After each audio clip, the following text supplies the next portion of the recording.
And like data, backup also has both personal information and needs to be deleted, but nobody deleted it. Let's talk about this in this video.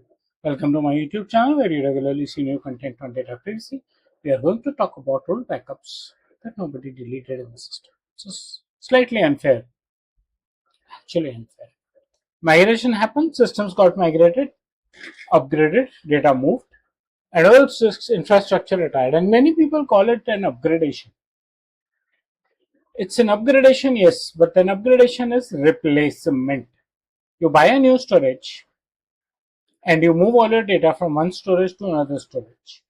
And when you are moving, you do a copy paste. You don't want to take chances of cut paste, right?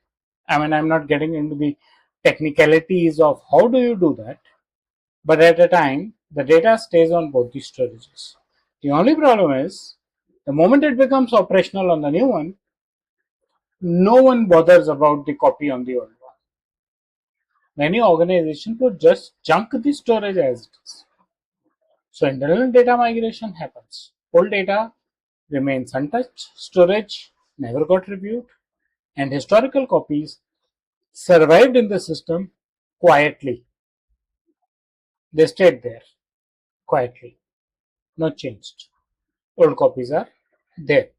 Historical, shadow, and now another old copy created. Why? No one owned it, which is not a good thing to happen. Nobody owned the retention reviews. Deletion felt risky. Old data was kept. Maybe we need it just in case. That's where it all fell. You don't need it just in case. It's not the fair thing to do. It breaks down when the data becomes out of visibility. Forgotten data is creating risks. Visibility disappears. And retention becomes uncontrolled. No one knows where it is. Again, the same thing. And no one cares now because it was backup. And backup, by the way, does not necessarily mean tapes only. It could be displaced.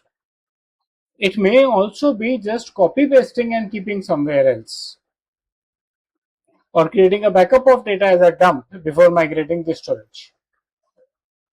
Right? So just don't compare it only with the traditional methods of tape-based or encrypted backups. It could be anything. In a way, you are creating shadow storage. That's where it breaks. Retention is not controlled, and you are not monitoring the aspects of data retention with you.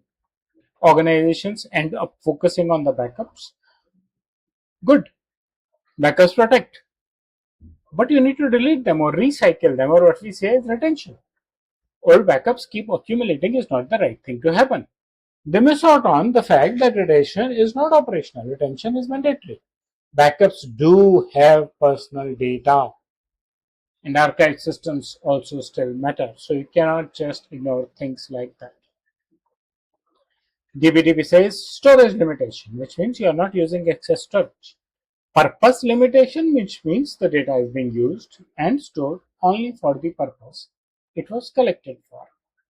Data cannot be stored there forever. It has to be there only till the time it is required for that particular purpose. Mature organizations manage complete end-to-end backups, which includes retention schedules. So if I'm sure that I've moved the data out of one storage into another one and I'm using it better on the other one, let's not delete it. Let's review the backup life cycles and remove historical copies regularly. Review them regularly, maybe ideally automate to review them, remove them regularly.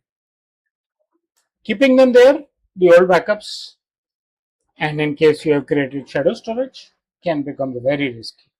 You're not reviewing them, and the risk keeps growing exponentially. Backups protect organizations, and uncontrolled retention becomes a big risk. Be very careful about it. I hope you like the content of the video. Please press the bell and the like icon, subscribe to the channel, and share your feedback in the comment section. Thank you.